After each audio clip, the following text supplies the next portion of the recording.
आज हम बात करेंगे भारत की उस ताकत की जो आज पूरी दुनिया में गूंज रही है।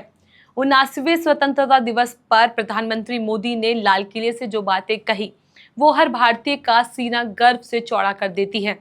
आज हमारा देश रक्षा क्षेत्र में न सिर्फ आत्मनिर्भर हो रहा है, बल्कि दुनिया भर में एक ग्लोबल प्लेयर के रूप में भी उभर रहा है। ऑपरेशन सिंदूर ने तो जैसे भारत के रक्षा क्षेत्र के दरवाजे खोल दिए हैं। नमस्कार, मैं चेष्टा नागर और आप देख रहे हैं द हिंदी टॉप। तो अब आइए आपको बताते हैं कैसे भारत रक्षा क्षेत्र में नई ऊंचाइयों को छू रहा है।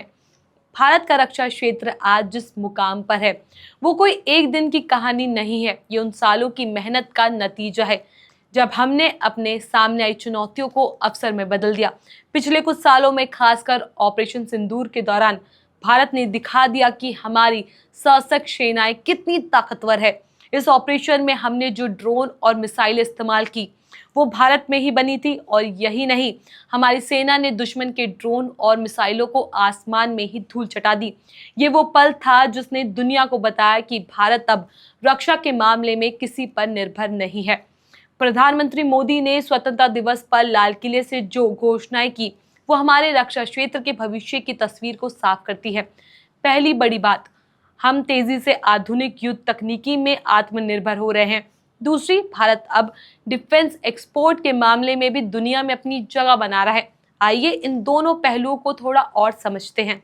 ऑपरेशन सिंदूर ने हमें हमारी ताकत का एहसास कराया। इसी दौरान हमारी सेना ने जो हथियार इस्तेमाल किए, वह स्वदेशी थे और अब सरकार ने इसे और आगे ले जाने का फैसला किया है। मिसाल के तौर पर मिशन सूर्यदर्शन चक्र का जिक्र किया। ये एक ऐसा मिसाइल डिफेंस सिस्टम होगा जो हमारे सैन्य ठिकानों और महत्वपूर्ण जगहों को आसमान से आने वाले खतरे को बचाएगा। इसे आप इजराइल के आयरन डोम जैसे समझ सकते हैं, जो हर मौसम में दुश्मन की मिसाइलों को हवा में ही खत्म कर देगा। इसके अलावा पीएम मोदी ने स्वदेशी जेट इंजन बनाने की बात कही। ये बहुत बड़ी बात है, क्योंकि आज हमारी वायुसेना को विदेशी इंजनों की देरी की वजह से दिक्कत हो रही है। हिंदुस्तान एरोनॉटिक्स लिमिटेड यानी HAL की 3 असेंबली लाइंस तैयार है, लेकिन इंजन नहीं है। तो हमारे स्वदेशी तेजस विमान कैसे उड़ान भरे? 35 साल पहले शुरू हुआ कावेरी इंजन प्रोजेक्ट अब तेजी पकड़ेगा, और जब ये कायम होगा तो भारत न सिर्फ 5वीं पीढ़ी के स्टील फाइटर जेट बना सकेगा, बल्कि 6ठी पीढ़ी के लड़ाकू विमानों में भी दुनिया को पीछे छोड़ देगा। अब बात करते हैं भारत के डिफेंस एक्सपोर्ट की। ऑपरेशन सिंदूर में ब्रह्मोस मिसाइल ने जो कमाल दिखाया है, उसकी गूंज पूरी दुनिया में सुनाई दे रही है। इन मिसाइलों ने दुश्मन के ठिकानों को पल भर में तबाह कर दिया।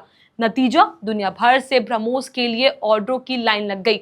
सरकार ने 2029 तक 50,000 करोड़ रुपए के डिफेंस एक्सपोर्ट का लक्ष्य रखा है, और हम उसी दिशा में तेजी से आगे भी बढ़ रहे हैं। फाइनेंस ईयर 2025 में भारत का डिफेंस प्रोडक्शन 1.5 लाख करोड़ रुपए तक पहुंच गया, जो पिछले साल से 18% ज्यादा है।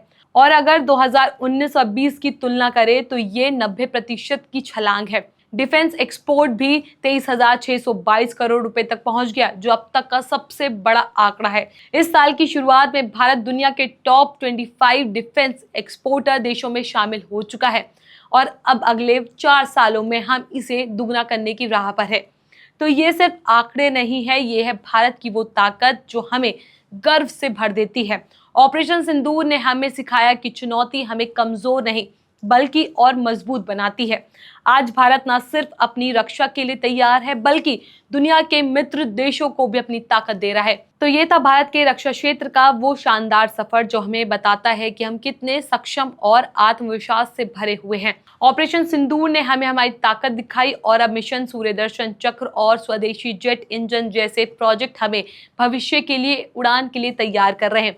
भारत आज न सिर्फ आत्मनिर्भर बन रहा है, बल्कि दुनिया में अपनी धमक भी कायम कर रहा है। इस खबर पर आपका क्या कुछ कहना, अपनी राय हमें नीचे कमेंट बॉक्स में जरूर बताएं। ऐसी और भी वीडियोस के लिए आप हमारे चैनल द हिंदी टॉप को सब्सक्राइब कर लें। इसके अलावा आप हमें एक्स, फेसबुक और इंस्टाग्राम पर भी फॉलो कर सकते हैं।